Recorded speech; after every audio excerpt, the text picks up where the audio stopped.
আইনের প্রয়োগ করেন, সব কিছুকে বিচারের আওতাধীনে আসেন, অন্যায় করতে দিয়েন না, তাহলে কিন্তু 17 বছর আপনারা দূরে ছিলেন, আবার বাংলার জনগণ আপনাদেরকে দূরে দিতে বাধ্য করবে। এ বলে আমার সংক্ষিপ্ত আলোচনা শেষ করছি। আসসালামু আলাইকুম ওয়া রাহমাতুল্লাহ। আল্লাহুম্মা আমিন। রব্বানা আতিনা ফিদ দুনিয়া হাসানাতাও ওয়া ফিল আখিরাতি হাসানাতাও ওয়া কিনা আযাবান নার। একটু পিছনে আসি, সবাই একটু পিছনে আসি।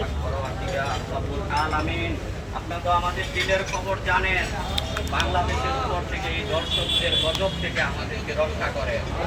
আর কোন দর্শক যেন আমাদের মা বোনদের উপরে নির্যাতন না করতে পারে, দর্শন না করতে পারে, আপনি ব্যবস্থা করে দেন মালিক। আমরা হাজার চেষ্টা করলেও সবকিছু সমাধান করতে পারবো না, আপনি একবার ঘুরে চাইলেই আমরা সব কিছু পেয়ে যাবো ইনশাল্লাহ। আমরা আপনার কাছে পানা চাই, আমাদের অপরাধের জন্য, আমাদের গুনার জন্য আপনি আমাদের উপরে এই গজব দিতেছেন। মাওলা, আমরা মাফ চাই, আমরা গুনাহ থেকে তওবা করি। আল্লাহ, আপনি আমাদেরকে শান্তিতে থাকার ব্যবস্থা করিয়ে দেন, দেশের আইন আল্লাহ শান্তিতে থাকার ব্যবস্থা করে দেন, সরকারকে ভালো